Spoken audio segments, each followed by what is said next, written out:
வணக்கம். தினசரி வானிலையும் அதனை சார்ந்த அறிவியலும்.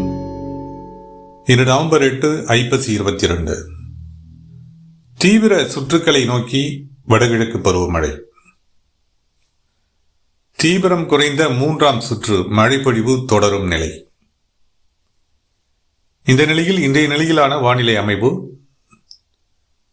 இன்று முதல் நவம்பர் 18 வரை இந்த 3ஆம் சுற்றில் மழைப்பொழிவினுடைய பரவல் இருக்கக்கூடும் என எதிர்பார்க்கப்படும் நிலையில் எந்தெந்த மாவட்டங்களில் இந்த மழைப்பொழிவு வலுவடையக்கூடும், பரவலாகக்கூடும் மற்றும் 4ஆம் சுற்றான தீவிர மழை சுற்று பற்றியான எனது தனிப்பட்ட வானிலை விளக்கம். வணக்கத்துடன் CN ஆதுரை.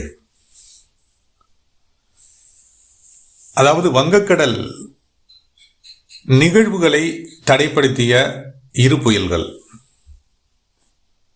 ஒன்று கால்மேகி, தற்போது அது வியட்நாம் கரை கடந்து தாய்லாந்து நிலப்பகுதியில் காற்று சுழற்சியாக வலுவிழந்தது. மற்றொன்று பிலிப்பைன்ஸ் கடல் பகுதியில் தீவிர புயலாக நீடித்து வரக்கூடிய பங் வாங் என்ற பெயரிடப்பட்ட அந்த டைப்பூன் பிலிப்பைன்ஸை கரை கடக்க தொடங்கியிருக்கிறது. இந்த நிலையில் இந்த இரு நிகழ்வுகளுமே வடகிழக்கில் இருந்து குளிர்காற்றின் வருகையை, காற்றினுடைய வேகத்தை மட்டுப்படுத்தியது அல்லது விலக்கியது. இதன் காரணமாகவே வங்கக்கடலில் மத்திய மற்றும் தென்மேற்கு தென்கிழக்கு வங்கக்கடலில் குறைவழுத்த நிலைகள் விரிவடைந்து சுழற்சிகள் உருவாக உயரழுத்த நிலைகளில் இருந்து காற்று போக்குவரத்திற்கு வழியில்லாத நிலை நீடித்து வந்தது. தற்போது ஒரு புயல் வலுவிழந்துவிட்ட காரணத்தினால் வங்கக்கடலில் காற்று சுழற்சிகள் வலுவடையவும் குறைந்த காற்றழுத்த தாழ்வு புயல் அடுத்தடுத்த நிலைகளில் ஏற்படவும் வாய்ப்புகள் ஏற்பட்டுள்ளது. நமது முன்னோட்ட விளக்கத்தில் எதிர்பார்த்த இந்த மழை இடைவெளி வடக்கு மற்றும் வடக்கு உள் மாவட்டங்கள், வடகடலோர மாவட்டங்களில் நீடிக்க, டெல்டா மற்றும் தென் கடலோர மாவட்டங்கள், தெற்கு உள் மாவட்டங்களில் ஆங்காங்கே மெலிந்த சுற்றாக தற்போதைய சுற்று நீடித்து வருகிறது. இந்த நிலையில் தென்மேற்கு வங்கக்கடலில் குறைந்த காற்றழுத்த தாழ்வு பகுதி உருவாவதற்கான அந்த குறைவழுத்த நிலைகள் வலுவடைந்து வருகின்றன. வருகின்ற 12ஆம் தேதி அல்லது 12, 13 தேதிகளில் ஒரு குறைந்த காற்றழுத்த தாழ்வு பகுதி தென்மேற்கு வங்கக்கடலில், இலங்கையை ஒட்டிய தென்மேற்கு வங்கக்கடலில் உருவாகக்கூடும்.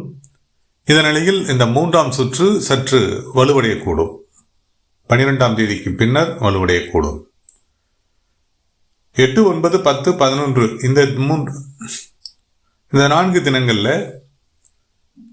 பெரும்பாலும் தெற்கு உள் மாவட்டங்கள், தென் கடைக்கோடி மாவட்டங்கள், தென் கடலோர மாவட்டங்கள் ஓரளவிற்கு நல்ல மழைப்பொழிவை பெறுவதற்கான வாய்ப்புகளும், கடலோர டெல்டா பகுதிகளில் ஆங்காங்கே மழைப்பொழிவிற்கான வாய்ப்புகளும் இந்த 4 தினங்கள்ல இருக்கின்றன. வலுவான மழைப்பொழிவு என்பது தென் கடைக்கோடி மாவட்டங்களில் ஆங்காங்கே ஓரிரு இடங்களில் இந்த 4 நாட்களில் ஏற்படக்கூடும். அதே போல ஒரு சில மேற்கு மாவட்டங்கள்லையும், திருச்சிராப்பள்ளி, கரூர், மத்திய மேற்கு மாவட்டங்களில் திருச்சிராப்பள்ளி, கரூர், திருப்பூர் இந்த மாவட்டங்கள் சார்ந்தும் ஆங்காங்கே ஓரிரு இடங்களில் மழைப்பொழிவிற்கான வாய்ப்புகள் ஏற்படக்கூடும். தெற்கு உள் மாவட்டங்களிலும் புதுக்கோட்டை, திண்டுக்கல், மதுரை இந்த மாவட்டங்கள் சார்ந்தும், விருதுநகர், தென்காசி இந்த மாவட்டங்கள் சார்ந்தும் ஆங்காங்கே லேசான மிதமான மழைப்பொழிவிற்கான வாய்ப்புகள் இருக்கலாம். தேனி மாவட்டத்திலும்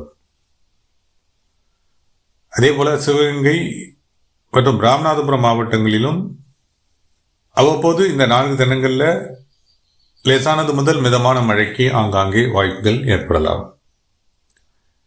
இந்த 4 தினங்கள் கிட்டத்தட்ட ஒரு குறைந்த மழை வாய்ப்புகளை கொண்ட நாட்களாக ஏற்படும். அதே நேரத்தில் தென் கடலோர மாவட்டங்களுக்கு சற்று கூடுதல் மழைப்பொழிவை பெறக்கூடிய வகையில் இந்த சுற்று அமையக்கூடும்.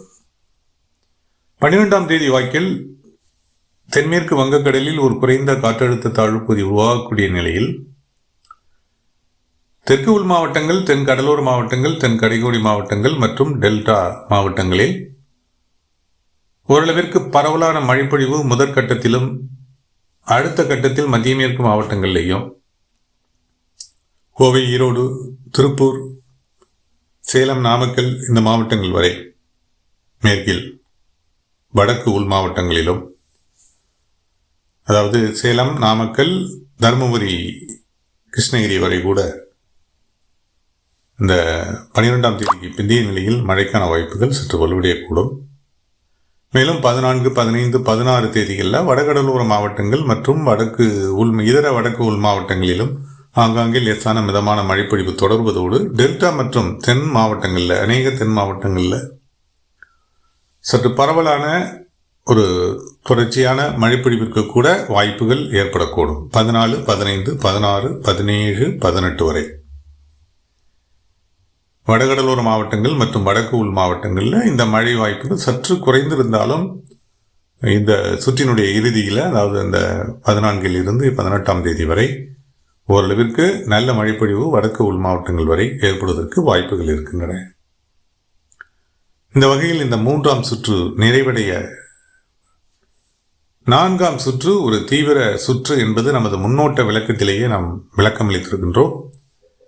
நவம்பர் 19 to 23 என்ற இந்த கால இடைவெளியில் தென்கிழக்கு தென்மேற்கு வங்கக்கடலில் ஒரு தீவிர நிகழ்விற்கான வாய்ப்பு, அது பாக்சலசந்தி மற்றும் மன்னார் வளைகுடா சார்ந்து வலுவான மழைப்பொழிவை டெல்டா, மத்திய மேற்கு மற்றும் தென் மாவட்டங்களில் ஏற்படுத்தக்கூடும் என்பது ஏற்கனவே நமது கணிப்பாக உள்ளது. அது தற்போதைய நகர்வுகளுடன் மிகச்சரியாக பொருந்தி வருகிறது. வரக்கூடிய 19 மற்றும் 23 இந்த கால இடைவெளியில் தென்சீனக்கடல் வரவாக தெற்கு அந்தமான் பகுதிகளை ஒட்டிய தென்கிழக்கு வங்கக்கடல் சார்ந்து ஒரு குறைந்த காற்றழுத்த தாழ்வு பகுதி விடுபட்டு அது மெல்ல மேற்கு நோக்கி நகர்ந்து இலங்கையை ஒட்டி ஒரு ஆழ்ந்த குறைந்த காற்றழுத்த தாழ்வு மண்டலமாக வருகின்ற 22, 23 இந்த தேதிகளில் நகர்ந்து நெருங்கக்கூடும். இது மேலும் வட இலங்கை மற்றும் பாக்சலசந்தி, மன்னார் வளைகுடா என நகர்வதற்கான வாய்ப்புகள் அல்லது டெல்டா மாவட்டங்களில் கரை கடப்பதற்கான வாய்ப்புகள் இருக்கின்றன. இந்த சூழலில் இந்த சுற்றானது காற்றுடன் கனமழை, மிக கனமழை பொழிவை ஏற்படுத்தக்கூடிய சுற்றாக ராமநாதபுரம், புதுக்கோட்டை, தஞ்சாவூர், திருவாரூர், நாகப்பட்டினம், மயிலாடுதுறை வரை கூட இந்த மாவட்டங்களுக்கு மிகையான மழைப்பொழிவை ஏற்படுத்தும் சுற்றாக அமையக்கூடும். மேலும் இந்த சுற்றில் பரவலான மழைப்பொழிவு தமிழகத்தின் அநேக மாவட்டங்களுக்கு கிடைக்கக்கூடும். தென்கரையோடி மாவட்டங்கள், மேற்கு மத்திய மாவட்டங்களிலும் பரவலான மழைப்பொழிவிற்கு இந்த சுற்றில் சற்று வலுவான மழைப்பொழிவிற்கு கூட மேற்கு மத்திய மாவட்டங்களில் வாய்ப்புகள் இருக்கின்றன. அதே போல தெற்கு உள் மாவட்டங்கள், தென்கரையோடி மாவட்டங்கள், வடகடலோர மாவட்டங்களிலும் பரவலான மழைப்பொழிவிற்கு வாய்ப்புகள் இருக்கின்றன. இது 4ஆம் சுற்று ஒரு தீவிர சுற்றாக அமையக்கூடும். ஒரு கால் அந்த ஆழ்ந்த குறைந்த காற்றழுத்த தாழ்வு மண்டலம் ஒரு புயலாகவும் வலுவடைய வாய்ப்புகள் ஏற்படலாம். வானிலை நகர்வுகள் அத்தகைய நிலையிலேயே தொடர்கின்றன. ஏன்னா பிலிப்பைன்ஸை கடக்கக்கூடிய அந்த புயல் நிகழ்வானது வலு குறைக்கக்கூடிய நிலையில் 12, 13ஆம் தேதிகளில் வலு குறைந்து அல்லது வலுவிழந்து விடக்கூடிய நிலையில் வங்கக்கடல் புயல் நிகழ்வுகளுக்கு சாதகமான ஒரு அமைவிடமாக அமையக்கூடும். எனவே நாம் முன்னோட்ட விளக்கத்தில் எதிர்பார்த்தபடி 4வது, 5வது மற்றும் 6வது சுற்றுகள் தீவிர சுற்றுகளாக அமையும்.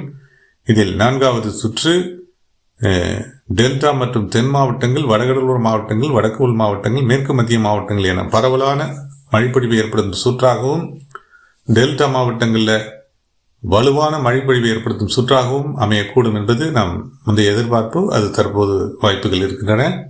அதே போல 5வது சுற்று ஒரு தீவிர சுற்று, அதுவும் கூட வடகடலோர மாவட்டங்கள், சென்னை, திருவள்ளூர் மாவட்டங்களுக்கு ஒரு அச்சுறுத்தலான சுற்றாக கூட அமையக்கூடும். 6வது சுற்று மீண்டும் அது வட இலங்கை, பாக்சலசந்தி மற்றும் டெல்டா, தெற்கு உள் மாவட்டங்கள், மேற்கு மத்திய மாவட்டங்களுக்கு நிறைவான வலுவான மழைப்பொழிவை ஏற்படுத்தக்கூடிய சுற்றுக்களாக அமையக்கூடும். எனவே வடகிழக்கு பருவமழையின் தீவிர பகுதியில் தற்போதைய வானிலை நகர்கிறது. தொடர்ந்து கண்காணிப்போம். தொடர்ந்து வானிலையில் ஏற்படும் மாற்றங்களுடன் மற்றும் ஒரு விளக்கத்துடன் மீண்டும் இணைகிறேன். இணைப்பில் நீடித்த அனைவருக்கும் நன்றி.